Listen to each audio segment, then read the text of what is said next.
Boa noite para todos. Jesus nos abençoe. Sejam todos bem-vindos à Casa de Kardec para mais uma noite de estudos, que possamos nessa noite receber, recolher aqueles elementos que nós necessitamos para o nosso burilamento, para remediar as nossas dores, mas também aqueles recursos que possam clarificar o nosso entendimento no que remonta às leis da vida. Mas que também as vibrações de amizade, de fraternidade possam alimentar a todos nós, para que possamos sair daqui fortalecidos em busca de uma vida cada vez mais qualificada.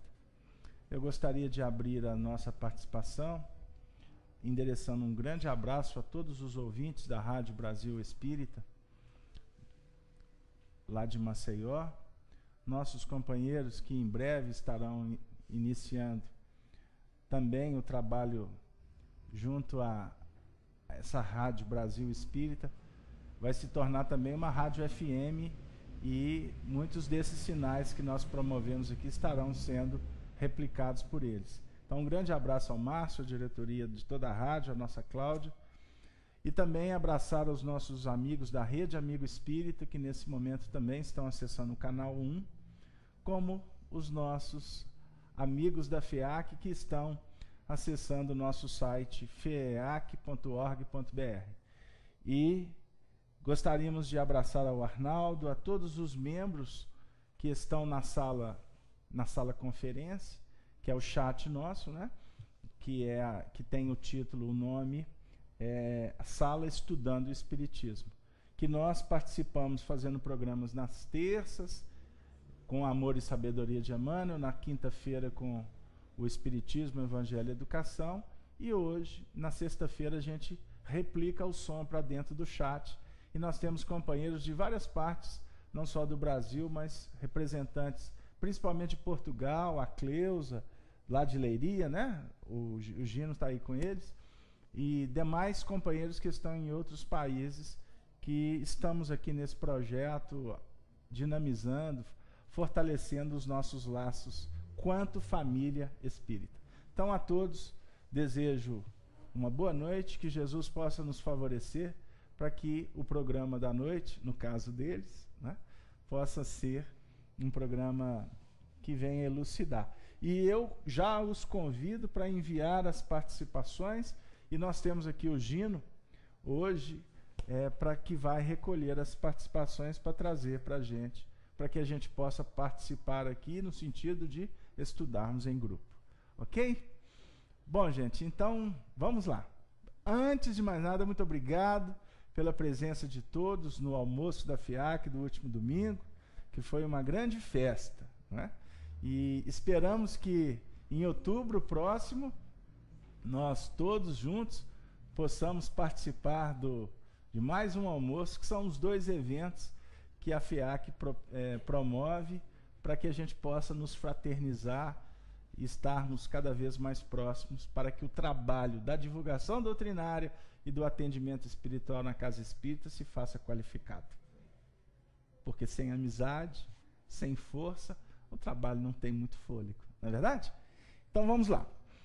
Sem delongas, eu prometi que a introdução seria rápida. A Dora está de olho em mim, me cobrando, porque hoje nós vamos continuar trabalhando com a questão 266 do Livro dos Espíritos. E hoje é a parte 4, ou a parte final. Vamos para vocês verem, hein?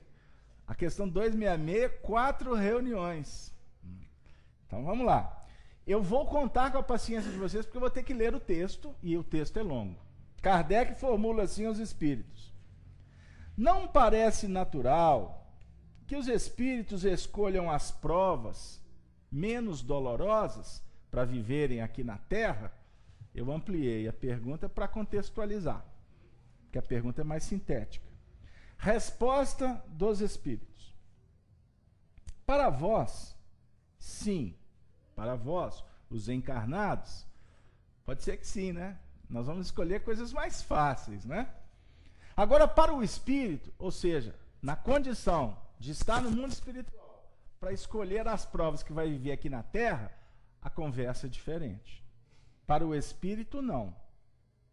Quando este se desprende da matéria, a ilusão acaba e outra é a sua maneira de pensar.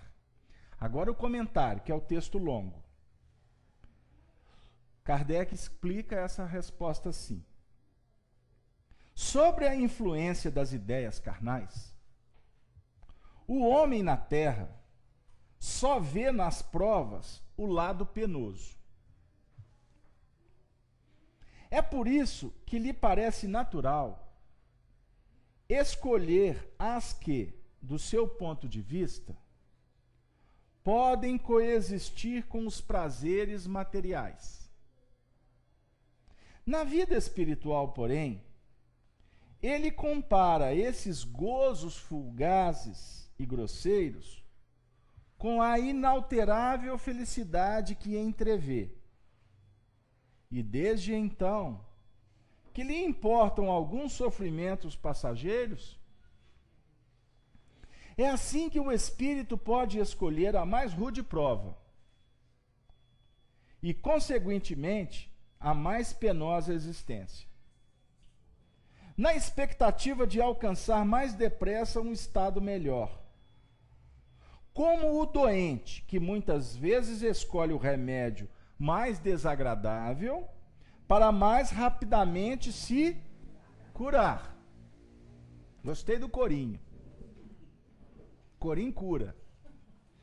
Aquele que deseja ligar seu nome à descoberta de um país desconhecido, o texto foi escrito em 1856, 57, por ali. Aquele que deseja ligar seu nome à descoberta de um país desconhecido, não escolhe uma estrada florida. Sabe os perigos que corre, mas também sabe da glória que o espera se triunfar. Continuando. A doutrina da liberdade que temos de escolher as nossas existências e as provas que devemos sofrer deixa de parecer extraordinária, desde que se leve em conta que os espíritos, uma vez desprendidos da matéria, apreciam as coisas de modo diverso da nossa. Agora Kardec está falando da nossa. Quando é os espíritos, ele está falando da vossa. Vislumbram o objetivo, muito mais sério para eles do que os prazeres fugazes do mundo. O objetivo, evolução, crescimento. Quando lá no mundo espiritual, o foco é esse, entendeu, Leonardo? Porque lá no mundo espiritual você observa que os prazeres não têm importância no que remonta ao crescimento. Quando fala prazeres, a gente pode envolver aqui até a própria palavra facilidade. Fica mais fácil. Porque falar em prazer, você vai tender a analisar pelo prisma das sensações. Mas vamos ampliar a resposta. Prazer e facilidade é a ideia. Então, quando estamos escolhendo lá no mundo espiritual, escolher a facilidade ou escolher escolher a facilidade ou escolher o próprio prazer fica numa condição assim irrelevante. O espírito quer objetivar o crescimento dele, porque lá ele está com a visão clara do processo.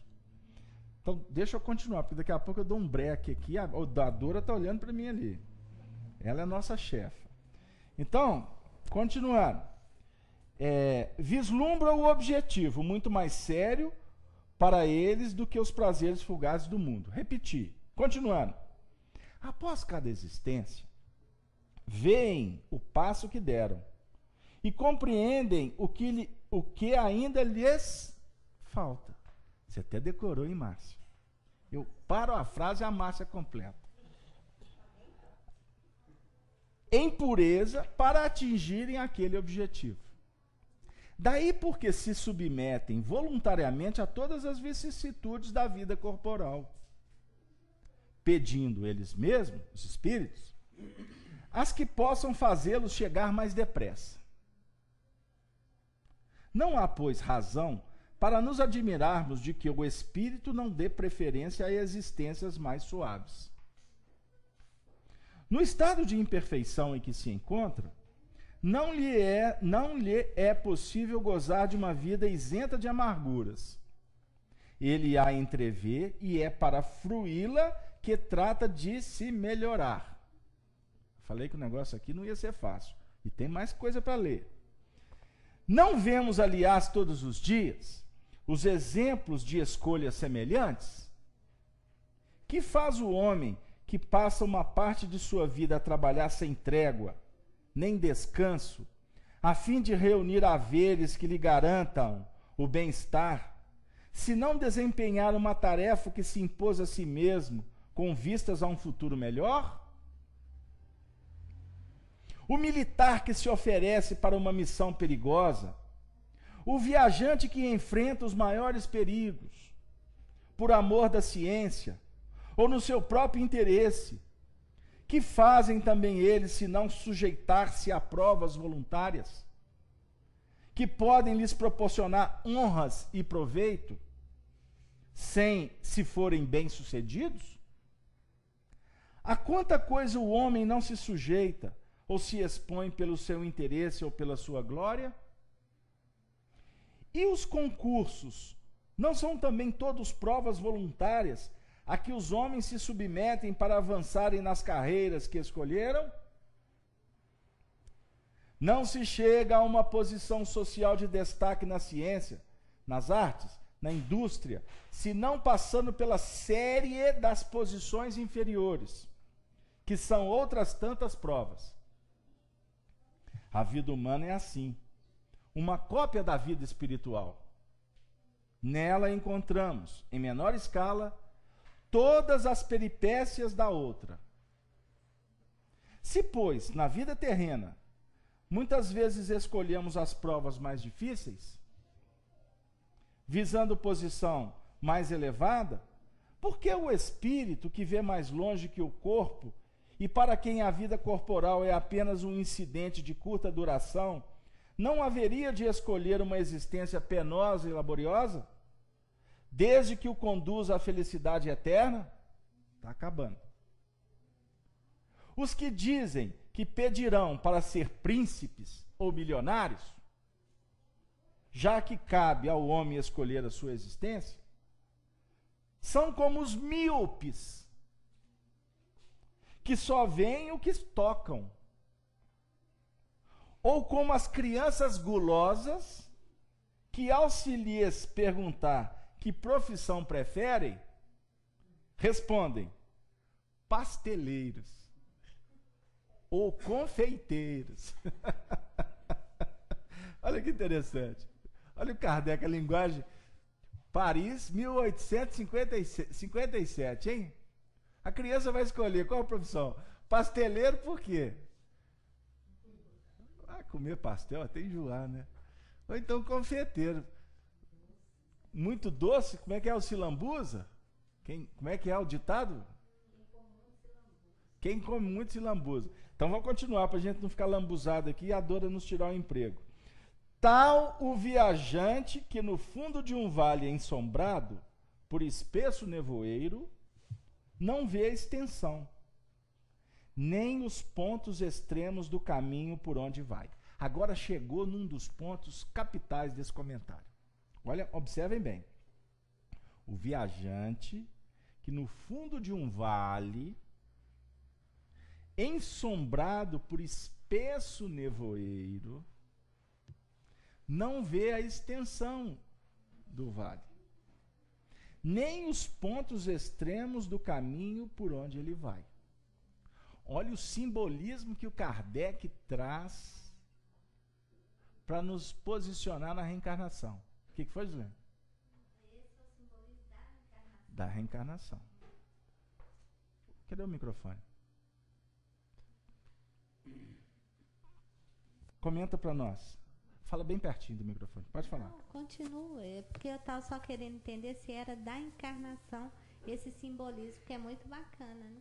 É porque lá em cima a gente tem a ideia do todo nosso. Do todo. Pelo menos uma parte da nossa necessidade. Sim. E aqui a nossa necessidade torna-se um pouco misturada com material e a gente não quer sofrer, não ter a dor, né? Aí o que simboliza o nevoeiro? Você é de casa. Você que está em casa. Qual é o simbolismo do nevoeiro? O nevoeiro é a ignorância. O nevoeiro é a ilusão. Ignorância e ilusão. Embora a ignorância possa englobar a própria ilusão. Não. Eu preciso fazer um ajuste no voo. Na rota, em pleno voo. Não é a ignorância. A ignorância não pode se confundir com a ilusão. Porque você pode saber. Você pode saber. Mas você pode se permitir se engaiolar na ilusão. Você sabe? Você sabe o caminho, Bárbara. Mas de repente, vem uma serpente, que é o simbolismo da ilusão, e fala para a Bárbara assim: Bárbara, come a maçã. Aí a Bárbara sabe que não deve comer a maçã. Captaram? Pode passar para frente. Pode vir para cá. Captaram? Aí eu falei assim: não. Eu vou comer a maçã ou não vou comer a maçã? Aí que está o problema. Continuando. Mas chegando ao cume da montanha, está no vale, nevoeiro, reencarnação. Captaram aí, gente? Mas chegando ao cume da montanha, qual é o simbolismo do cume da montanha?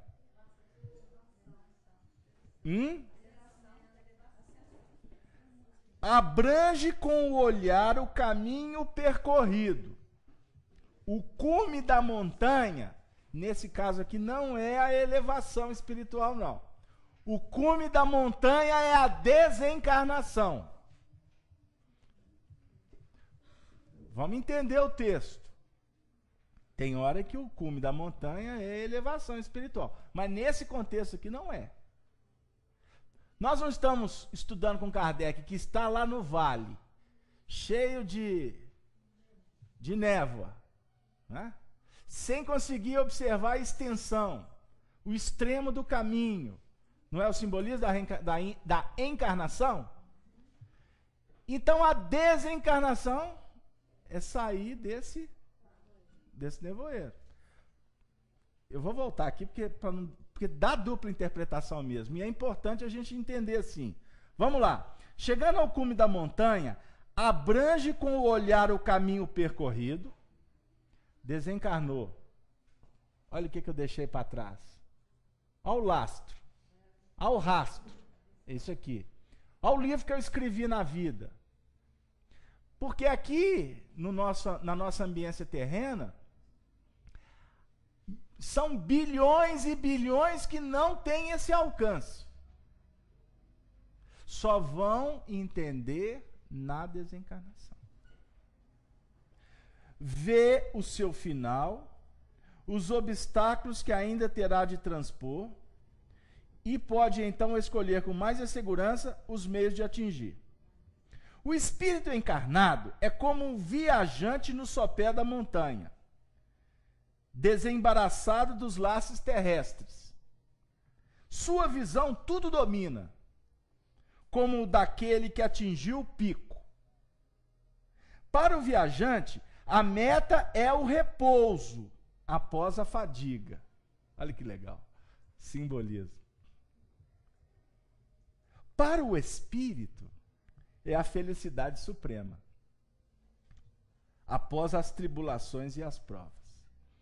Quando você está viajando, você vai enfrentar as dificuldades. Tem hora que a gente fala assim: ai, que saudade da minha cama, do meu travesseiro, que vontade de estar em casa. Aí você chega em casa, né? Depois daquela viagem exaustiva. Ai, que bom, vou descansar. Para o espírito, não. Ele chega vencedor, né? Partindo do princípio que está chegando vencedor. Ele vai chegar lá no plano espiritual. Puxa vida, que bom. Vamos retornar para novos empreendimentos. Deu aí? Porque não dá nem tempo de descansar. Porque o próprio sabor da vitória, ele é tão valoroso, ele é tão estimulante, que o indivíduo já está pronto. Senhor, o que queres que eu faça? O que queres de mim? Deixa eu continuar para vocês não ficarem tristes. Porque já está muita gente aqui querendo descansar. Aí ele morreu. Que descanse pela eternidade. Trabalhou muito. Senhor, dá descanso para fulano. Já escutaram essa frase? Falaram não, né? Que Deus o tenha no descanso eterno. O indivíduo está doido para trabalhar lá no plano espiritual. Vamos continuar. Todos os espíritos... Até aqui tudo bem? Tudo tranquilo? Clareou? Então tá. Então vamos continuar. Todos os espíritos dizem que, no estado errante, pesquisam, estudam, observam, a fim de fazerem a sua escolha. Não temos um exemplo disso na vida corporal? Frequentemente não levamos anos e anos a procurar a carreira que livremente acabamos por escolher? Por acreditarmos ser a mais adequada à nossa caminhada? Se fracassamos numa, buscamos outra. Cada carreira que abraçamos é uma fase, um período da vida. Não empregamos cada dia em planejar o que faremos no dia seguinte? Ora, que são para o espírito as diferentes vidas corporais, se não fases, períodos, dias da sua vida espiritual, que é, como sabemos, a vida normal, visto que a outra é transitória e passageira? Olha que interessante. Pegaram aí? Pegou, dona Neuza? Então, observemos bem. Cada carreira, cada opção é uma vida. É um desafio que nós assumimos e que, ao chegarmos num determinado momento, nós vamos colher os frutos. E depois de saborearmos esses frutos, seja frutos que felicitam ou frutos amargosos, né, vamos dizer assim, nós vamos fazer novas escolhas. Essa é a lei. Aí está inserido todo o simbolismo que trata da reencarnação, da desencarnação e daquela condição de chegarmos num plano para nos planejar para uma nova vida, para estabelecer novas escolhas. Há pouco tempo atrás eu perguntei para vocês o que simboliza o chegar no cume. Alguns aqui falaram a elevação. Ok. Aí eu disse, eu vou voltar no assunto. Porque o simbolismo que Kardec fala, então, de chegar ao cume, é de sair daquele processo de um nevoeiro, que é a reencarnação, que a gente fica caminhando, como que tentando descobrir os motivos, o sentido, né? O porquê cada dificuldade, tateando no escuro. Muitas vezes é assim mesmo, tateando no escuro. Desencarnou, você vai estar então diante de uma realidade poderosa. Primeiro, observar a trajetória com clareza. Aí você vai entender assim, agora eu já sei porque que eu casei com o Léo. Eu já sei porque que eu casei com a Bárbara. Eu já sei porque eu sou filho de fulano, de Beltrano. Por que que a minha nora, a minha sogra, por que aquele vizinho?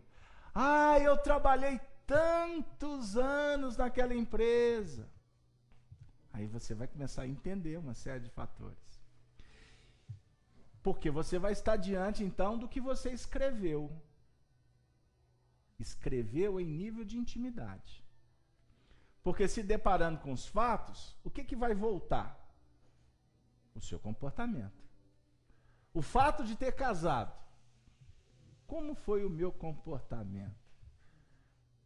Ah, Casalberto, mas aqui, eu sou curioso. Nós vamos lembrar de tudo, tintim por tintim, até daquela pipoca, do primeiro dia que eu fui com a minha esposa assistir aquele filme lá. Está lembrado? E o vento levou? Com Scarlett O'Hara? Eu tô numa outra época ali com a turma. Aí eu fui comer pipoca lá, tarará, como é que foi o primeiro beijo? Vou lembrar disso tudo, Casalberto. Pessoal, depende.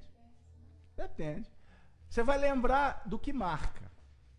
É óbvio que as questões pueris, as questões dos detalhes, não são nem tão pequenos de nós dois, como diz o Roberto.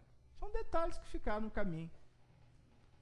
O que volta com muita insistência, contundência, com perplexidades, enfim, são aqueles momentos da vida em que nós empreendemos muitas emoções. O que deixa marca, o que deixa karma para nós, são as vivências emocionais. Pensamentos nem sempre fixam. Porque o pensamento, ele depende da vontade para se tornar realidade. Surgiu um pensamento. Para ele se corporificar, precisa da sua vontade. Certo? Vamos fazer. Surgiu a ideia. Vamos lá na FEAC hoje à noite? Surgiu a ideia. Na sua mente. A sua inteligência vai decodificar isso. Aí você vem à FEAC. Ok? Veio participar da reunião.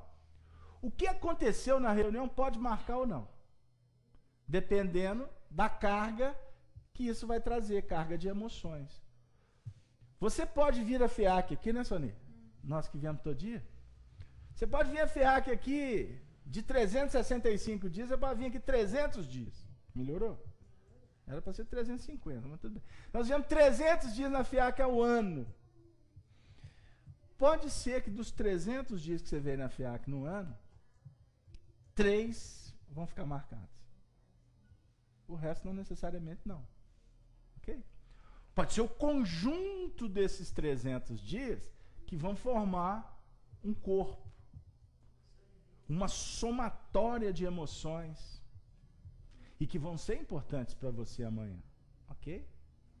Agora, você pode ter um momento na sua vida que vai ser o fulcro irradiador de pensamentos, de emoções lá no grande futuro.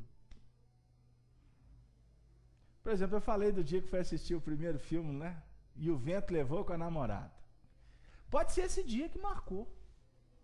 Como pode ser aquele dia que nasceu o primeiro filho? Estou colocando assim. Como pode ter aquele dia que você completou 18 anos, que você se sentiu maior de idade. Na época era importante, hoje nós estamos querendo que reduza a maioridade, né? Inclusive penal. Porque reduzir a maioridade tem que trazer a responsabilidade também, né? Porque senão fica tudo muito solto. Pode ser aquele momento em que você trabalhou, o primeiro dia de trabalho seu naquela empresa que você lidou lá 40 anos da sua vida. Não sei se está dando para... Ou um momento de fúria que alguém tirou a vida de um outro. Aquele momento não sai do psiquismo dele, de tamanha carga emocional que foi empreendida naquele processo. Aquele que marcou. Você conviveu, por exemplo, com um irmão, com a família, 40 anos. Um dia você teve uma briga com seu irmão, saiu no tapa com ele. Aquele dia que não sai da sua memória. E olha, que isso tem 20 anos, não tem mais relevância nenhuma, vocês são super amigos, mas você costuma sempre bater o olho, olha, olho no olho, você lembra, mas eu fiz isso. Não tem uma história assim, Dora? A Dora, por exemplo, olha para a família dela, você vai lembrar das flores que ela distribuiu lá a vida toda. Não é, Dora? Espírito assim mais elevado, só considerações positivas. E eu estou percebendo aqui agora que vamos ter participações. Gino, vamos lá. Duas. Abriu o micro? Duas. Já estava aberto. Vamos lá. O Arnaldo abre as perguntas com a seguinte questão: quantos médios vêm a falir pelas ilusões transitórias da reencarnação? E a Cleusa de Leiria, Portugal. De Portugal, ela põe aqui uma questão muito interessante também. Durante o desencarne, o espírito pode sofrer algum tipo de amnésia ou somente nós encarnados, passamos por essa situação? Então vamos por etapas, né? Vamos. O Arnaldo está perguntando sobre os médiuns, o percentual de médiuns que voltam falidos em suas que vem a falir pelas ilusões transitórias da reencarnação. Pelo que nós estamos depreendendo com as obras, como, por exemplo, O Céu e o Inferno, de Allan Kardec, e, por exemplo, as obras psicografadas por Chico Xavier, ditada por André Luiz, no que remonta a médiuns, o segundo livro, Os Mensageiros, que é um livro que traz histórias de médiuns retornando para o mundo espiritual, nós vamos, por essas informações e muitas outras, deduzindo que a maior parte dos médiuns voltam falidos para o mundo espiritual. A maior parte dos médiuns voltam falidos para o mundo espiritual. Falidos no sentido de que o médium assume uma responsabilidade de trabalhar o seu mundo íntimo e auxiliar o semelhante. E ao descer para o vale, se envolver no nevoeiro espesso da matéria, do mundo objetivo, porque o médium vive duas realidades. O mundo subjetivo, que a sua mediunidade favorece para que ele intercambie nela. E quando a gente fala mundo subjetivo, no sentido de que o médium, mais ostensivo que seja, o mundo espiritual para ele é desconhecido. E ele transita nesse mundo espiritual um percentual muito inferior ao mundo material que ele vive na vigília.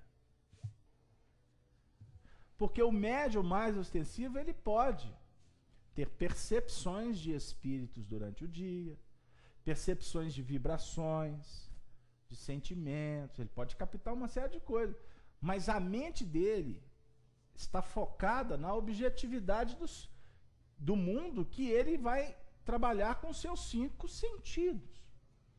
O tato, o paladar, a audição, a visão, né? A mediunidade é um 6º sentido. Então, todos nós somos médiuns, todos. Sem privilégios, né? E sem deméritos. Todos somos médiuns. Só que uns são mais ostensivos e outros têm menos ostensividade. Mas eu quero voltar para dizer o seguinte, que independente do grau de mediunidade, das especificidades de mediunidade, porque tem médium que ouve, que vê, que sente, que cheira, né? Tem médiuns na classificação mediúnica de várias modalidades, se eu posso assim dizer. Alguns médiuns têm muitas diversidades de carismas. O Chico Xavier, por exemplo, tinha evidência, tinha audiência, tinha psicografia, tinha psicofonia, era médium de desdobramento, era médium de cura. Ele tinha uma série de mediunidades. Por quê? Era um médium que tinha muito compromisso em se tornar instrumento para a divulgação de um corpo doutrinário, de um grande projeto de espiritualização da humanidade. O Chico recebeu esse mandato e com ele vários outros em escalas diferenciadas. O Chico não recebeu um mandato porque ele era um santo. Isso é um equívoco afirmar isso. Mas sim por ter compromissos e por ter características pessoais desenvolvidas ao longo das suas reencarnações que favoreceram de uma forma exuberante, maravilhosa, para que ele conseguisse abrir mão da objetividade do mundo e se internalizar, abrindo mão dos prazeres do mundo, para ser um espírito que se dedicou praticamente, exclusivamente ao trabalho do Evangelho. A vida do Chico foi essa. Ok? Uma vida calcada. Eu vou entrar pela senda do Chico Xavier aqui para depois a gente voltar, tá bom? Para o nosso contexto. A vida do Chico Xavier foi marcada por um processo em que, se ele não se dedicasse, se ele não tivesse renunciado às questões do mundo, ele não faria nem um décimo do que ele fez. Aí vem assim, mas ele conseguiu por quê? Porque ele teve várias existências, dentre elas uma especificamente, eu vou reportar a ela essa vida. Quando Chico Xavier nasceu no ano de 1479, na Espanha, filha, na época, nasceu na família dos Aragões, né? E dos castelhanos, né? Ou seja, ele era filho de Fernando de Aragão e Isabela de Castela, conhecidos reis católicos. Um desses filhos foi Chico Xavier. Ela se chamava, na época, Joana. Ficou conhecida na história como a Rainha Louca. Ela não era louca, mas ela tinha uma mediunidade ostensiva. Mas para a época, para o povo, ela era louca. Porque ela tinha muitas percepções do mundo espiritual e oscilava muito. Característica de médiums. Oscilação emocional. Ele está no céu e está no inferno no mesmo momento.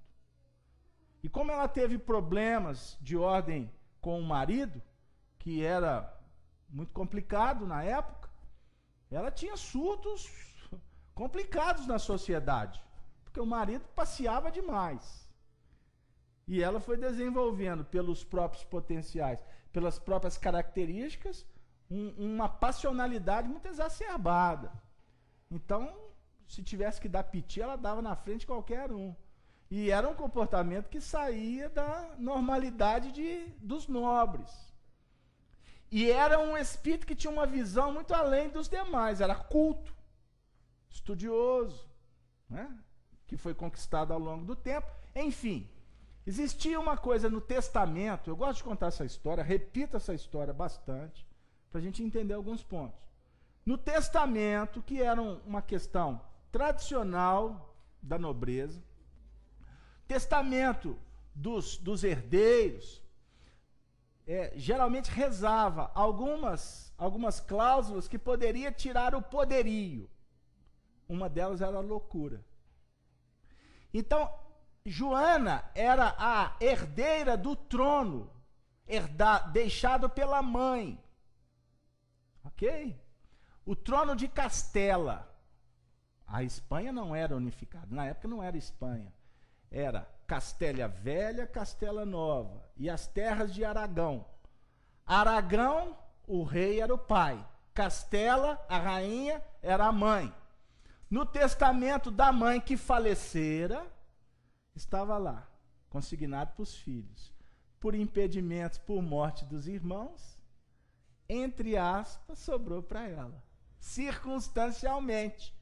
Por isso, rainha, na época, eu estou contextualizando, na época o pai era natural, interesses políticos, o pai e a mãe, antes dela falecer, diga-se de passagem, fizeram uma aliança com os Habsburgos da Áustria.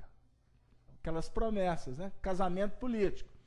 No caso de Joana, Joana nasceu já prometida pelo pai para Maximiliano, que era rei daquela conjugação da Áustria, Alemanha, da Bavária, todo aquele processo.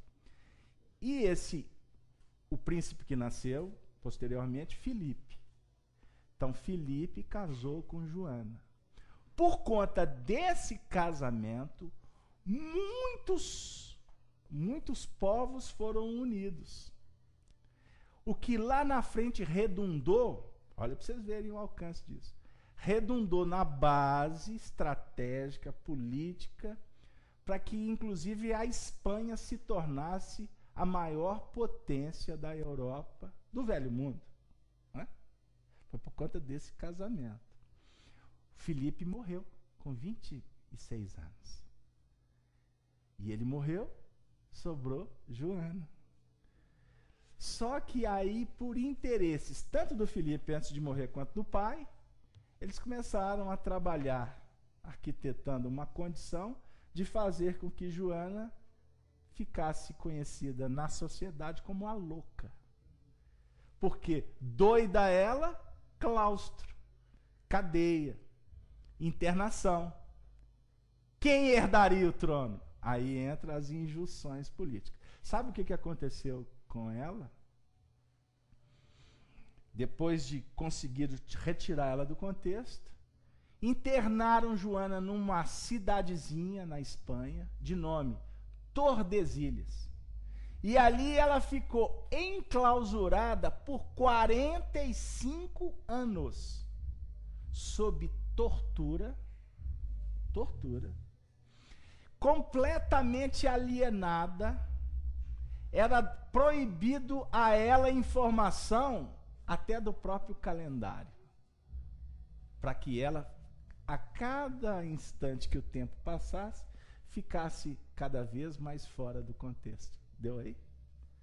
Então foram 45 anos de sofrimento. Eu gosto muito dessa história, porque é uma história, gosto no sentido de contextualizar para a gente entender o porquê que Chico Xavier deu conta de ter se internado dentro dele mesmo, abrindo mão de um contexto social para dar conta do mandato que ele deu. Captaram aí? Isso não é mágica. Para o indivíduo dar conta de determinadas missões, ele tem que ter traços. Ele tem que trazer alguma bagagem. Porque senão não dá conta, minha filha. Então, vamos voltar. O Chico abriu mão e carregou a marca da cruz durante toda a sua existência, para que ele pudesse sempre estar sendo lembrado do compromisso que ele assumiu antes de reencarnar. Ele reencarnou para calar a si mesmo, para que a voz do Senhor se tornasse exuberante. O Chico representa a essência de uma vida de dedicação. Lá no mundo espiritual, quando ele aceitou o alvitre, a missão, ele foi amparado e houve uma promessa, um comprometimento de uma série de corações que disseram para ele: nós vamos juntos, porque sozinho ele não ia dar conta. Então nós vamos juntos. Quem? Emmanuel, Dr. Bezerra de Menezes, né? A mãe dele, Maria João de Deus. Isso tudo é no plano espiritual. Porque planejamento não é assim, vamos fazer uma reunião, igual a gente faz no centro espírita. Vamos resolver o almoço da FIAC. Que dia que vocês podem encontrar? Dia tal, hora tal, aí fica aqui meia hora, uma hora, resolve, vai todo mundo embora. Esse é o planejamento. No plano espiritual não é assim que funciona, não. Costuma ser planejamento de longo prazo. Porque até para que o planejamento seja efetivado, é necessário que muitos espíritos se comprometam. E cada um vai se comprometer na hora certa. A Soni se comprometeu a se tornar espírita. É a Soni. Aí o compromisso dela é assim, eu abraço a doutrina espírita, porque a doutrina espírita vai me abraçar. Né? Aí a espiritualidade, ótimo, olha a responsa. Não, eu quero. Aí, beleza. Aí está aqui a Sony fazendo reunião.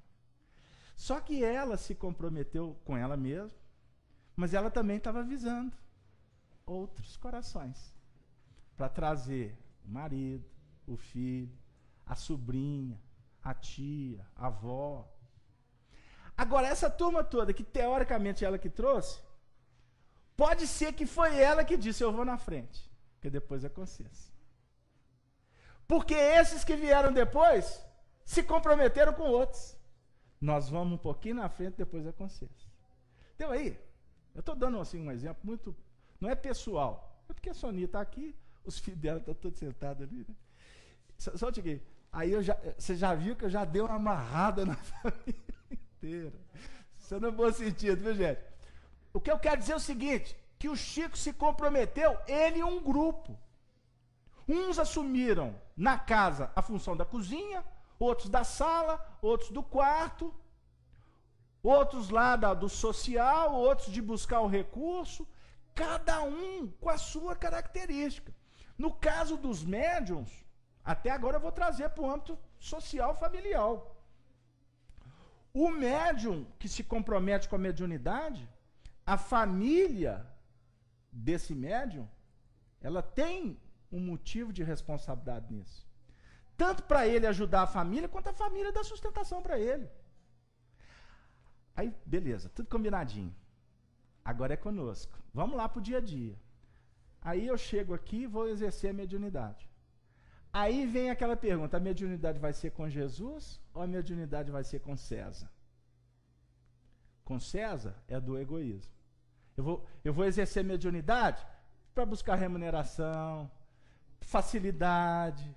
Eu vou buscar mediunidade para ir, uma série de coisas que não tem a ver com a mediunidade, questões do mundo. Deu lá? Isso vai caracterizar a queda. Por isso é que a maioria, Gino, não resiste. Nós convivemos com o Arnaldo Rocha, grande amigo do Chico, né? O Felipe lá de trás. O Arnaldo Rocha nos contava, Beto, eu tenho 60 anos de doutrina espírita. Já trabalhei com médiuns de todos os tipos que você possa imaginar. Eu aprendi mediunidade com um moço chamado Chico Xavier, porque eu coordenava a reunião que ele participava. Beto, eu vou te contar uma coisa. A maioria dos médiuns não suportam as pressões. A maioria dos médiuns esquecem os seus compromissos. Aí eu vou agora tirar da mediunidade, tá, Gino? Porque a pergunta é muito específica, mas ela é ampla, dependendo do colorido que você der. Se todos nós somos médiuns, olha aqui o contexto que eu vou julgar agora. Se todos somos médiuns, exercendo mediunidade espírita ou não espírita, a maioria de nós voltamos complicados para o plano espiritual. Porque a mediunidade é o abrir mão, não é? Para você ser bom pai, qual que é um dos grandes desafios para o indivíduo ser um bom pai? Abrir mão, não é? Mãe, para você ser vitoriosa, abrir mão. Filho, para você ser vitorioso, abrir mão. E por aí vai. O Gino, vamos lá. Tem que voltar pro Gino, que o negócio está apertando do meu lado. É porque a Cleusa está falando para você não esquecer da perguntinha dela, não? Ah, para vocês verem. Com carinho, né? Com carinho. E qual foi a pergunta dela? Pois é. E o Arnaldo está emendando aqui com relação ao Chico, mas responde a da Cleusa primeiro.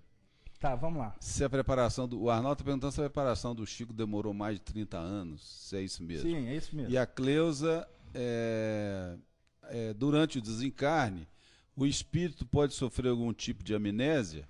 Ou somente nós encarnados passamos por essa situação? Não seria amnésia, né? Um grande abraço para a Cleusa, grande amiga, e lá de Portugal. E a gente brincou com ela sexta-feira passada. Eu estou falando Leiria aqui, como se todo mundo já conhecesse. Leiria, né? Em Portugal. É em Portugal.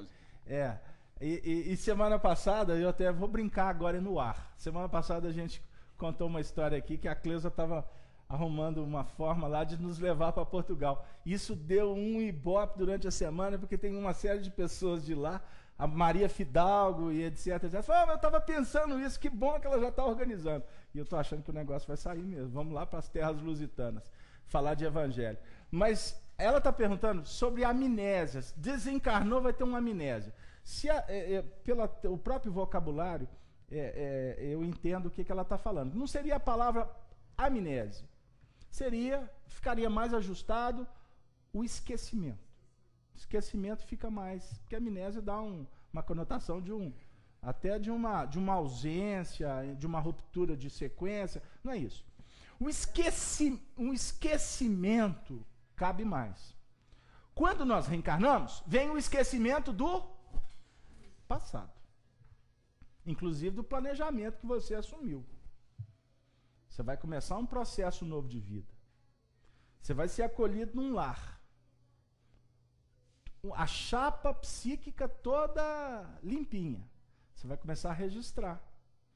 E nos ciclos da reencarnação, a idade inicial, a criança, né, a pré-adolescência, etc., são marcos de fixação de novos valores, de novas imagens, de novos conteúdos.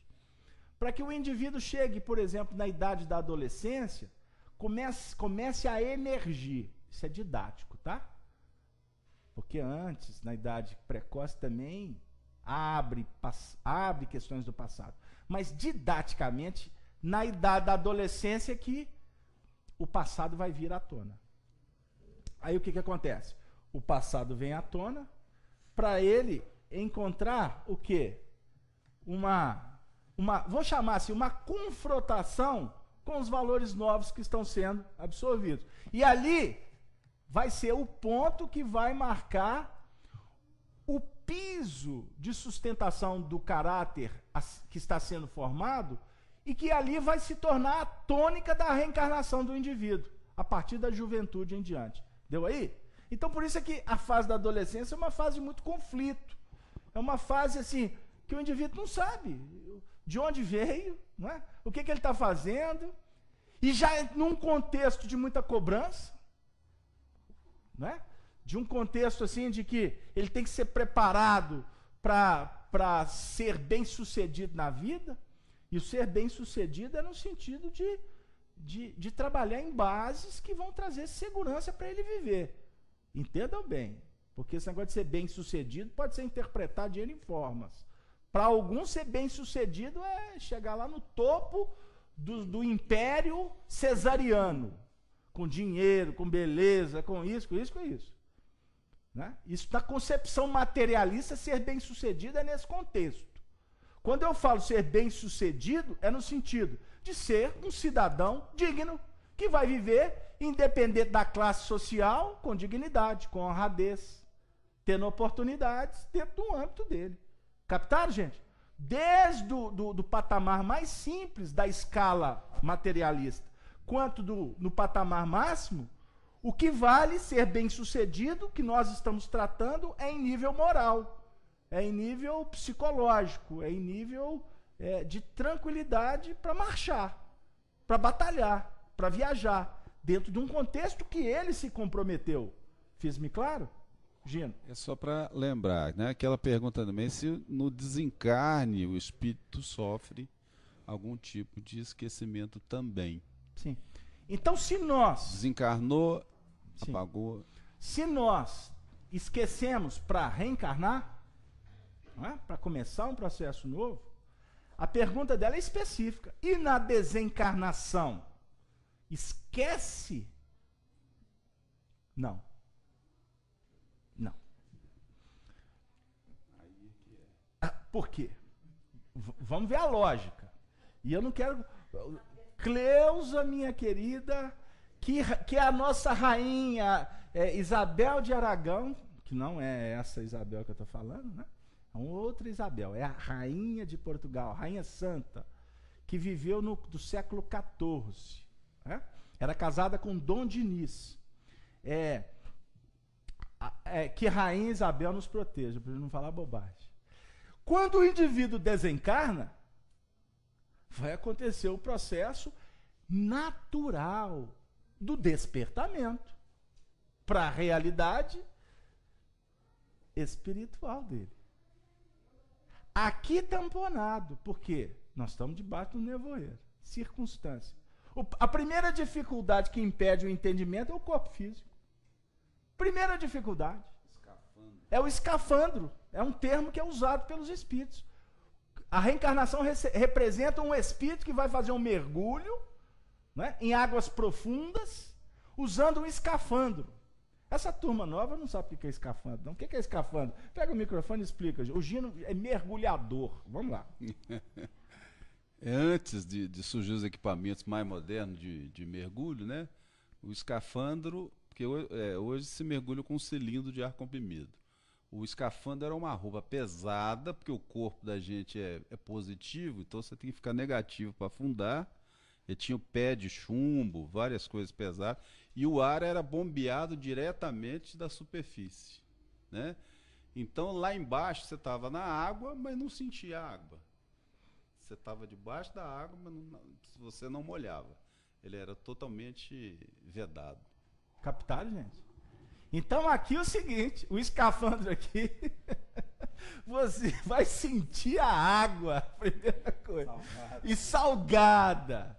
E outra coisa, o André Luiz usa, em um dos livros dele, agora eu não me recordo qual, falando do escafandro, que é o indivíduo que está usando o escafandro, andando no fundo de um rio, de águas turvas, barrentas. Quer dizer, até em nível de percepção visual, zero à esquerda. Deu aí? Porque o corpo físico, o espírito, com toda a sua desenvoltura, preso no corpo físico, ele perde 95% da sua agilidade, inclusive de raciocínio. Sabia disso? Inclusive de raciocínio. A desenvoltura vibracional, ela é completamente obliterada. Tanto que o instinto natural... gente, eu tenho que ir para o evangelho. O instinto natural... Os espíritos vão tirar meu cargo aqui em breve. Tirar o ponto. Aqui, ó, o ponto está gritando aqui. Essa foi boa. A diretoria espiritual está no ponto aqui, o Casalberto é o evangelho. Mas vamos voltar. Aqui, o instinto natural nosso é gritar pelo plano espiritual. Sabia? Sabe o que é a aflição? Isso é uma explicação que nós vamos encontrar no Evangelho segundo o Espiritismo, no capítulo 14.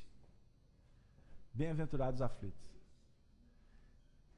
A aflição é uma manifestação natural do espírito diante da impossibilidade dele resolver uma questão. Então, como ele não consegue resolver, ele vai ficando aflito, ele vai ficando desequilibrado. Aí ele anseia, de alguma forma, por sair dali. Ele quer a liberdade. O ideal de liberdade, ele é lei natural. Não é projeto social, filosófico, político, não. É lei natural, liberdade. Quando você dorme, o seu espírito, primeira coisa, perna para quem te tem, né? Ou asa para quem te quer. Plano espiritual. Porque no mundo espiritual você adquire o quê? Aquela desenvoltura do espírito que é obliterada aqui. Quando você está no plano espiritual, a primeira coisa que o espírito se projeta é volitar. Hein? Eu não vou ficar falando isso não, para não criar constrangimento. Volitar, porque você não vai ficar andando no plano espiritual. Deu aí, Léo? Olha para você ver que interessante. O seu raciocínio muda. Desenvolve. Tanto que existem questões que você não consegue. Você está batendo cabeça, não resolve. Você está lá fazendo cálculo, quem mexe nessa área aí, projetos, etc., né, na contabilidade da vida, tá aqui, vai lá, faz conta aqui, não, chega num ponto, 2 horas da manhã, já não consigo mais. Já nem raciocínio. Quer saber o que eu vou dormir? Aí dorme. Aí levanta de manhã, a Bárbara está assim, ó. Aí levanta de manhã, gente, a solução aqui eu nem tinha visto. O que aconteceu? Ela dormiu focada no problema. deslinda o espírito do corpo físico, vai para o plano espiritual. O que esse espírito vai fazer no plano espiritual? Ele vai acatar,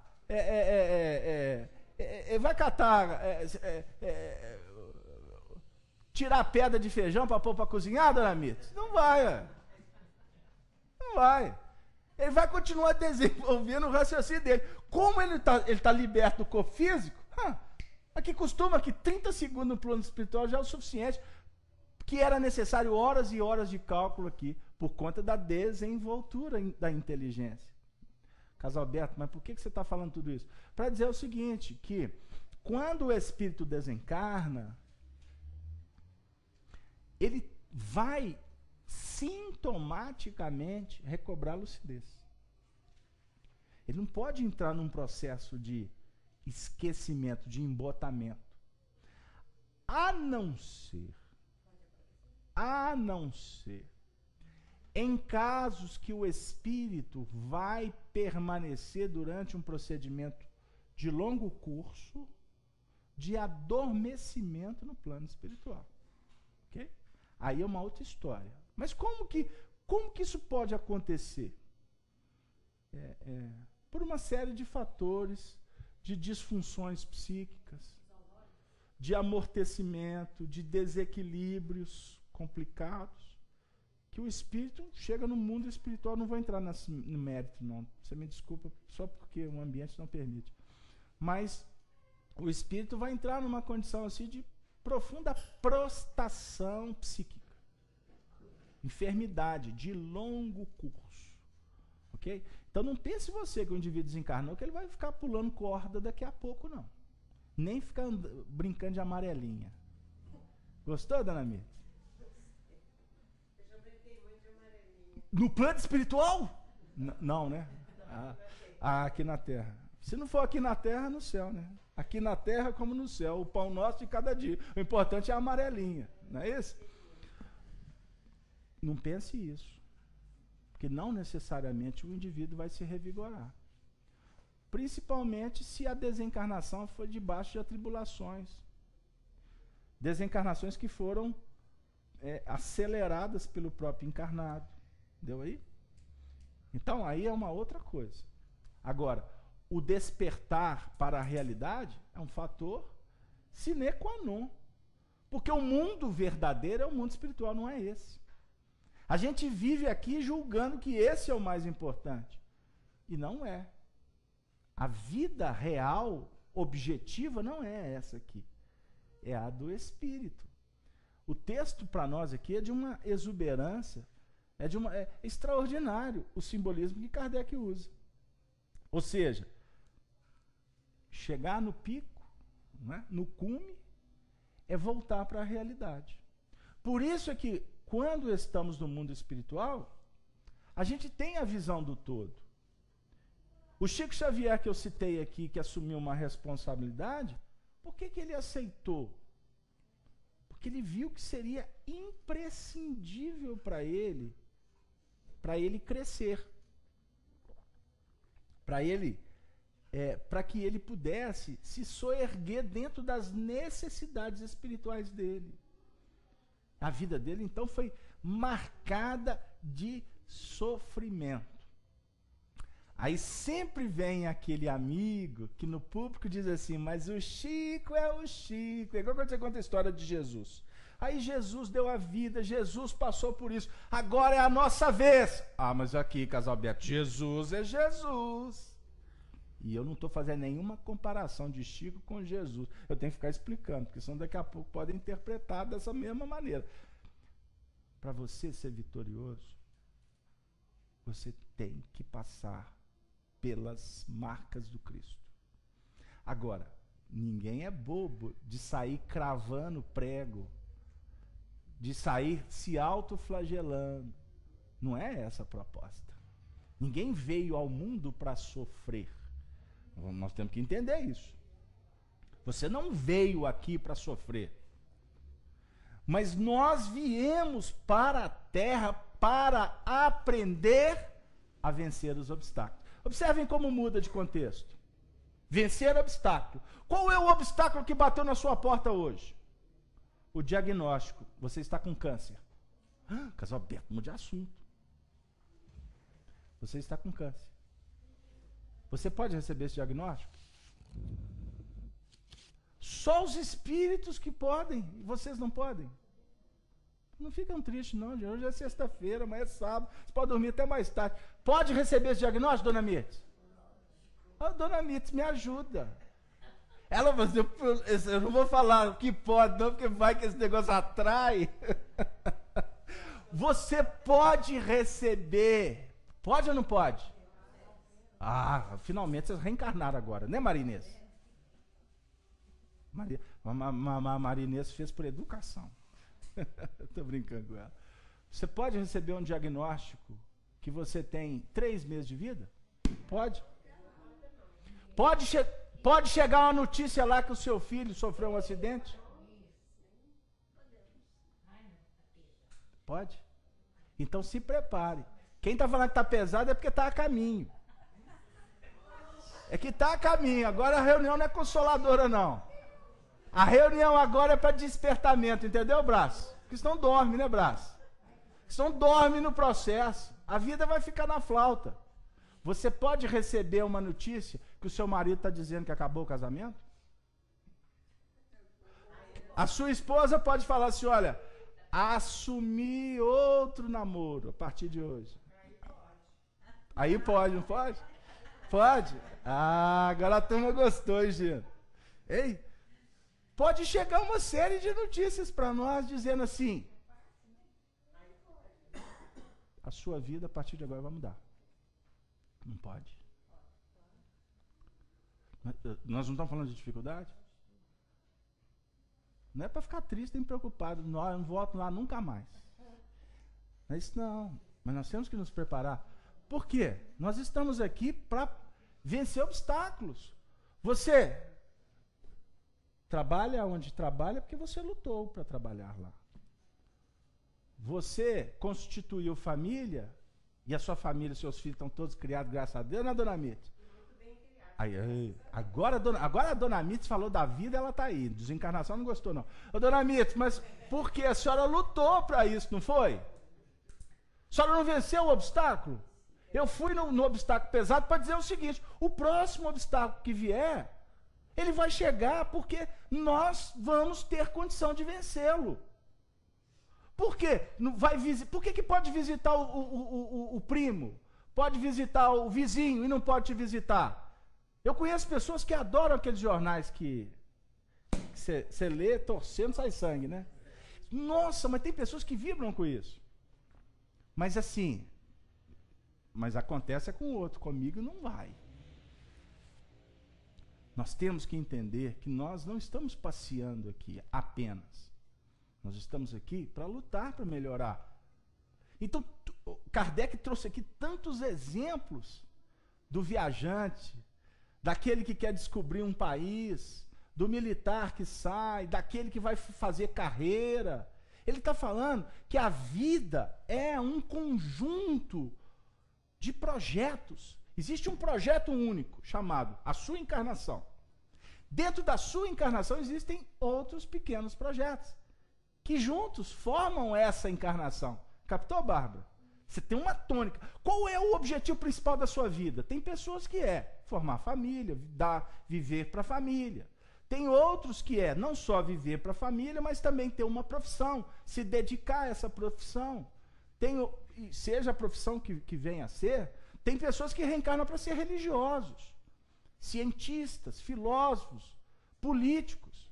Eu conversava com um deputado outro dia, lá na FEAC, no almoço, e ele todo feliz, com projetos, veio me contar que vai se candidatar novamente, etc. E eu vi que era um jovem, cheio de ideal, enfim.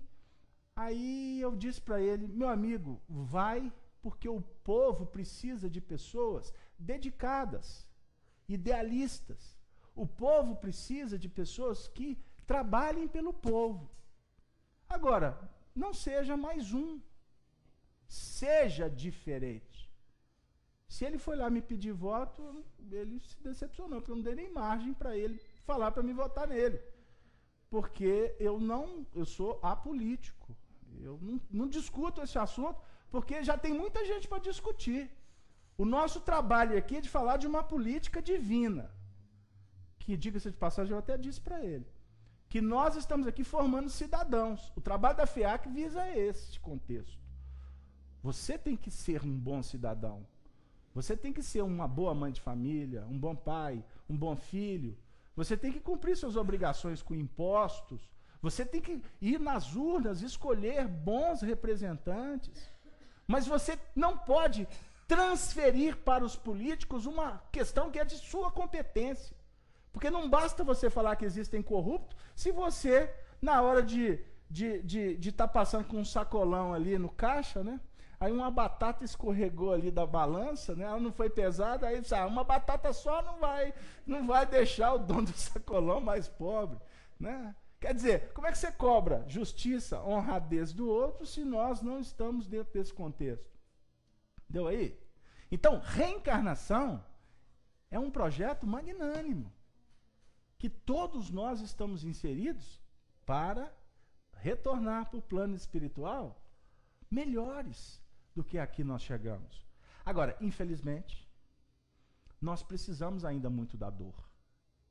Precisamos. Porque sem ela, a gente esquece. A gente, muitas vezes, acaba se enovelando pelo próprio nevoeiro. Mais alguma participação, gente? Eu posso vir para... Então, nós estamos trabalhando hoje com a essência da palestra, intitulada Propriedade. E agora eu vou explicar o motivo. Nós escolhemos a passagem do Evangelho de Mateus. Eu vou ter que acelerar no Evangelho. Se for o caso, a gente volta semana que vem, tá duro. Se você me permitir, né? Porque a questão 266 nós fechamos hoje, tá bom, gente? Semana que vem é 267. Vamos lá. O mancebo de qualidade. Evangelho de Mateus, capítulo 19, versículo 16. Eu vou ler rapidinho, o texto é pequeno. E eis que, aproximando-se dele quem? Jesus, um mancebo, um jovem, e disse-lhe: Bom mestre, o que farei para conseguir a vida eterna? Tem a ver com o nosso estudo? O que farei para conseguir a vida eterna? Que na etimologia, lá no grego, o Pastorino não trabalha a questão de vida eterna. Vida imanente. Vida pulsante. Porque vida eterna, vida no plano espiritual, o que é isso? Não, é vida soberana. Aqui ou além. Deu?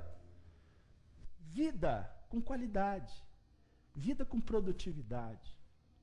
Vida que traz felicidade. A ideia é essa, captaram? Porque se você fala vida eterna e vai para o plano espiritual, você está de novo naquele mecanismo religioso de ser diferente, estar encarnado do estar desencarnado. Porque a gente tem que nós temos que chegar num ponto que nós temos que acabar com isso. Deu aí? Nós temos que tomar consciência da nossa responsabilidade. É aqui. Não é quando vamos desencarnar. Estão vendo aonde que a gente queria chegar? Mas vou continuar. O que farei para herdar então a vida imanente? E ele, Jesus, disse-lhe: Por que me chamas bom? Por que me chamas bom? Não há bom, senão um só, que é Deus.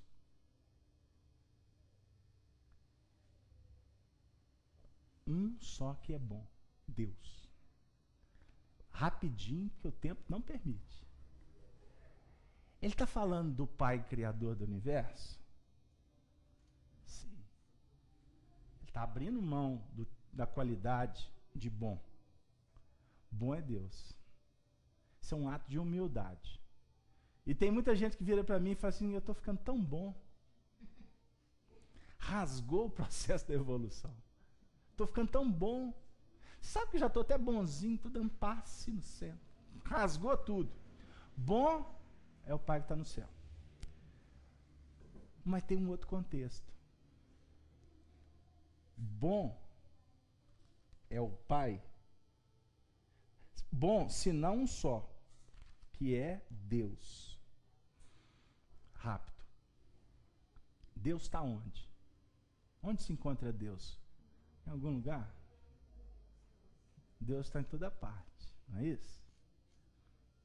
Como é que você compreende Deus? Você tem essa capacidade? Ou você sente Deus? Kardec fala que se a gente quiser ter uma noção de Deus é olhar a obra dele, a perfeição da natureza. Você faz uma ideia. Mas Kardec diz que nós somos, isso é muito interessante o raciocínio, nós somos muito limitados para tentar entender Deus. Porque você não entende a si mesmo, como é que você vai entender o máximo?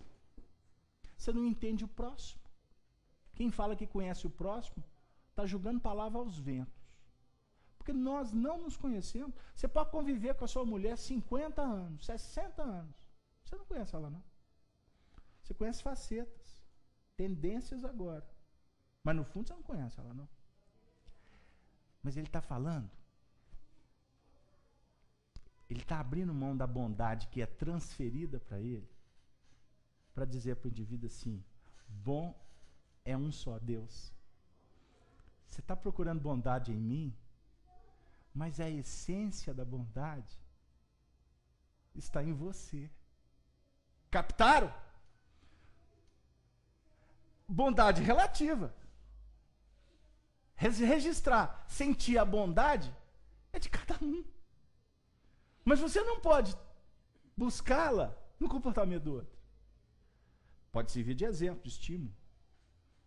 Mas você tem que entrar dentro de você, porque ela está aí. A bondade soberana está dentro daí, do seu coração. Se queres, pois, entrar na vida, ele não está falando de vida imanente, pulsante.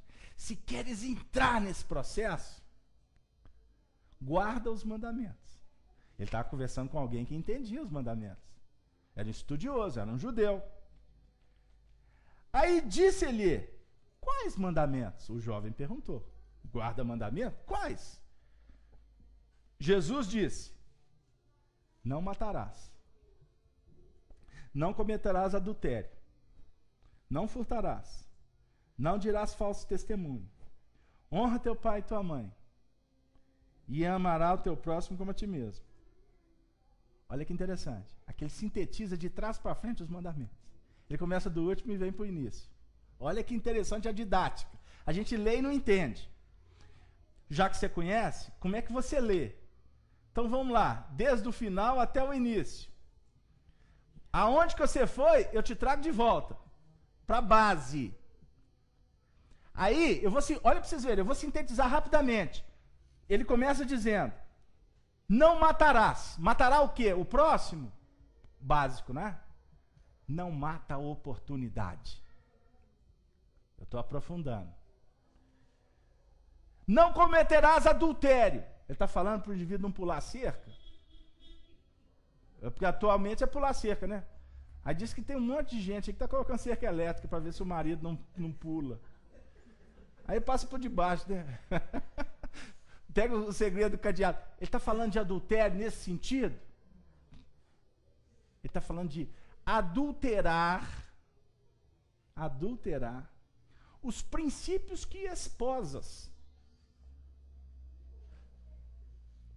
Ser honesto. Não adultera, não mata a sua encarnação. Você se comprometeu com esse projeto. Você vai adulterá-lo. Captaram, gente? A gente vai para a periferia, a gente vai ficar discutindo coisas que envolvem o social, o relacional. Um casamento, mas minha esposa é minha esposa. Meu amigo, eu não estou discutindo adultério de casal. Eu estou falando de adultério da vida. Porque quem adultera a vida, o resto vem por consequência. Deu aí? Captaram como é que o assunto é interessante? E olha que por mais que estuda, de vez em quando, né? Não pode ter uma barra de saia que olha diferente, etc, etc. Mas vamos continuar, rapidinho. Aí depois ele diz: não furtarás.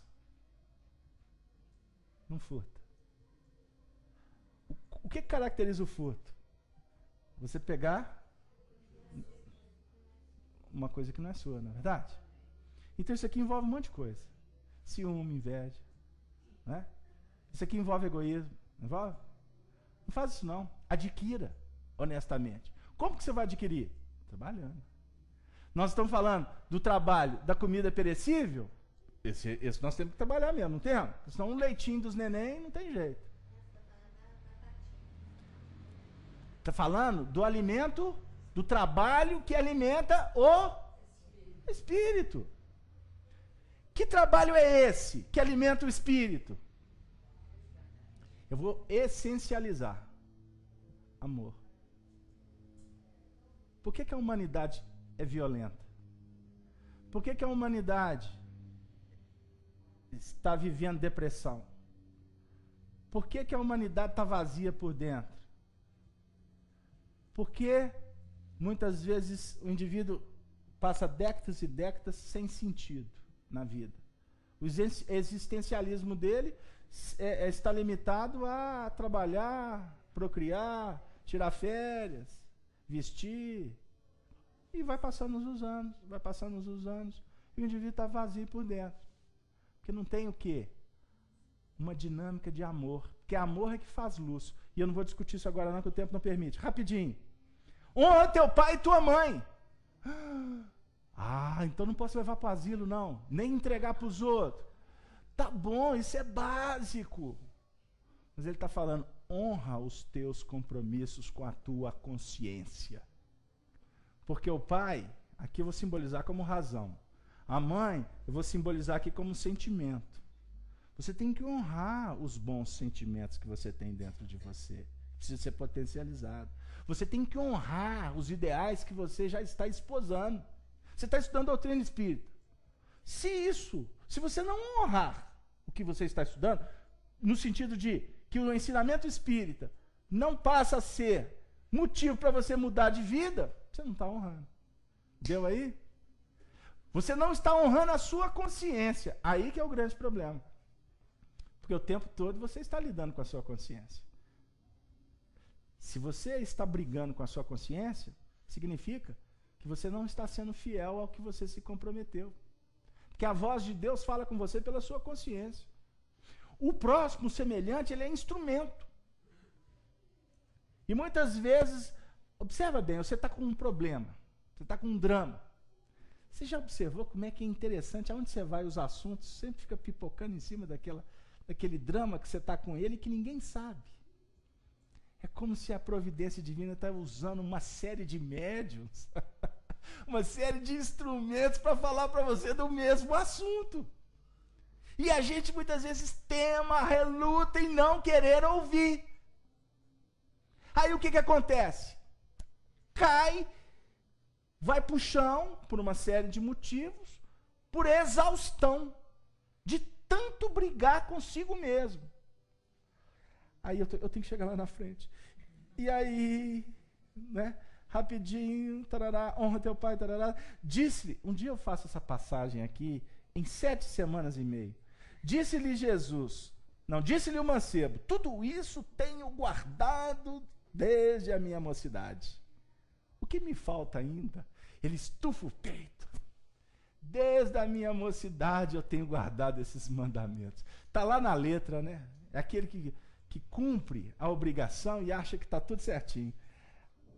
Quantifica, não qualifica. Aí disse-lhe Jesus, o que falta ainda? O que falta? Se queres ser perfeito, vai, vende tudo o que tens e dá aos pobres, e terás um tesouro no céu. E vem e segue-me. Olha o que Jesus disse para ele. Teoricamente ele estava bem na fita, né? Estou com Jesus e não abro. Cuido do meu pai, né? Não furto, né? Tem a vidinha ali regrada, e etc, etc. Aí ele fala, O que eu tenho que fazer? Eu já vivo isso tudo. Quer dizer, estou com você. Aí Jesus disse, olha, peraí, volta lá. Tudo que você tem, vende. O que ele está convidando o indivíduo a fazer? Comércio? Não. Ele está convidando o companheiro a rever os conceitos de administração. Entendeu? Porque se vende tudo que tem, significa que ele tinha muita coisa. Concorda? Ele tinha muita coisa. Ele fala, então você vai lá e negocia. E para negociar, você tem que ver valor. Você tem um carro, você quer vender. Você vai apreciar ele, né? E vai tentar negociar pelo valor dele. Você tem lá um objeto que não tem uso para você. Administra isso, e etc, etc, etc. E depois que você vender tudo, sabe o que você vai fazer? Você não vai guardar em celeiro, não. Você não vai aplicar na bolsa, CDB, poupança. Não vai fazer nada disso. Você vai dar tudo para os pobres. Puxa vida. Se a gente for observar bem, uma pergunta, por que Jesus não falou para ele, vai lá na sua casa, pega tudo que você tem e dá para os pobres, e vem e segue-me? Não, vai lá, pega tudo, administra. Depois que você administrar, oferte. Não é dar no sentido de ficar livre, igual muitas vezes você dá a moeda para ficar livre do indivíduo. Não. Não pode sobrar nem minha televisão de plasma LCD que eu comprei há pouco tempo. Meu carrinho, né? Meu carrinho. Minha máquina de lavar, eu sem ela não sou ninguém. Meus controles remotos da televisão. Ele não está falando nada disso. Ele está dizendo que a gente precisa de administrar melhor a nossa vida. Porque a posse dos bens materiais, as conquistas, não tem nada a ver com o evangelho. Você pode ter ou pode não ter. E pode ser feliz do mesmo jeito. Então o assunto não versa por aí. Porque se fosse assim, seria contraproducente o próprio progresso material. A humanidade está progredindo materialmente. A Sony hoje tem máquina de lavagem. Imagina, Sony. Graças a Deus. Agora, Sony, vamos fazer uma reminiscência. Vou levar a Sony 400 anos atrás, topa? Imagina a Sony na beirada do rio. Com a lata na cabeça, lá vai Maria, lá vai Maria. Como é que era? Lavando fraldinha na pedra, igual Maria João de Deus lavava as fraldinhas do Chico lá na beirada do córrego lá de Pedro Leopoldo. Ué, você ter uma máquina de lavar significa que você hoje lavou muita fralda na beirada do rio e Deus privilegia, porque você se esforçou. Então a humanidade está sendo beneficiada por um investimento de longo prazo. Deu aí? Porque senão, quem nasceu no século XIX era um pobre coitado. E Deus privilegia quem nasceu no século XX. Captaram, gente, a lógica da reencarnação? Mas eu não quero dizer, eu não quero ficar preso nisso. Eu quero dizer o seguinte, que nós precisamos aprender a administrar.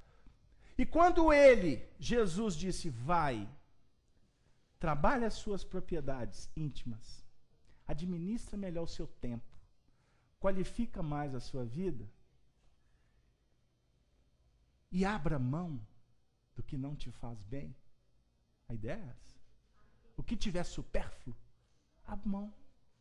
Como? A administração, para ser vitoriosa no Evangelho,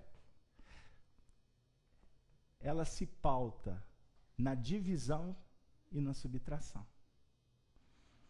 Na terra, você vai ser convidado a ser vitoriosa somando e multiplicando. Guarda essa reflexão que Emmanuel traz para nós. Na terra é somar e multiplicar. Encher celeiro. No mundo espiritual é dar, é distribuir, é se fazer solidário, se fazer amigo e cuidar do que é da sua competência. Porque o empresário hoje, se ele é empresário de muitas posses, ele tem responsabilidade com os funcionários. Ele tem que fazer com que tudo circule para dar vida para muitas famílias. Então, o que a gente tem que entender é que as questões não estão no mundo de fora. Você pode ter muitas posses, pode ter poucas posses, pode viver na miséria, no seu sentido material, entende? Vivendo com a sigla da luz, que os políticos estão querendo acabar com ela, que é o SM. Né? Você sabe qual que é a sigla da luz, dona Mirtes? O salário mínimo. Porque nós reencarnamos. Quantos falaram assim, olha, Senhor Jesus, quando eu ficar velhinho, por favor, um salário mínimo é o suficiente. E agora está assim, o governo, olha que desgrama. Eu trabalhei a vida toda, agora um salário mínimo não dá nem para comprar remédio. E foi tudo que nós pedimos.